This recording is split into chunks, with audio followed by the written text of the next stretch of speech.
Pandemonium particles বানানোর রহস্যটা আমাকে বলো। ঠিক আছে আমি সিক্রেটটা বলবো। আমার পিপির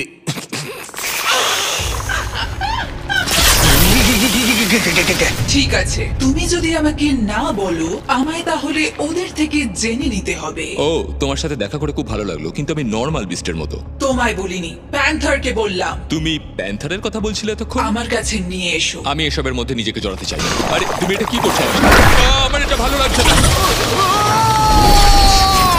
হ্যাঁ, যা ভেবেছিলাম সব চুপচাপ। ভয়ঙ্কর জিনিস চুপচাপ ভাবে শুরু হয়। তোমরা কি খেয়াল করেছো? অন্ধকারের মধ্যে শয়তানেরা বেশি পেয়ে বসে। আমি বুঝেছি তুমি কি বলতে চাইছো, কিন্তু জায়গাটা আমার খুব একটা সুবিধার মনে হচ্ছে না। দাঁড়াও, ওটা শুনতে পাচ্ছো? বানানা, তুমি প্যারানয়েড। আমরা যদি বিপদে পড়ি তাহলে একটা বড় দরজা বন্ধ হয়ে যাবে। তোমার কথা মিলে গেছে। সবসময় কেন আমি যেটা ভাবি সেটাই হয়? আমাদেরকে আরো উপরে যেতে হবে। আরে ভাই, আমার পাগুলোর দিকে দেখো। আমি লাফাতে পারি না। আমি আগে বহুবার বলেছি। নিচে পুরো লাভা। আমি বলেছিলাম এটা ভয়ঙ্কর হবে। হতে পারে এটা বিপজ্জনক, কিন্তু পার্টিতে খেলার জন্য বেশ ভালো গেম। গরিলা মনে হচ্ছে খুব কমফোর্টেবল। তুমি তাহলে দায়িত্ব নাও। আমি বেশ মজা পেয়েছিলাম। আরে ভাই, এটা কি ছিল?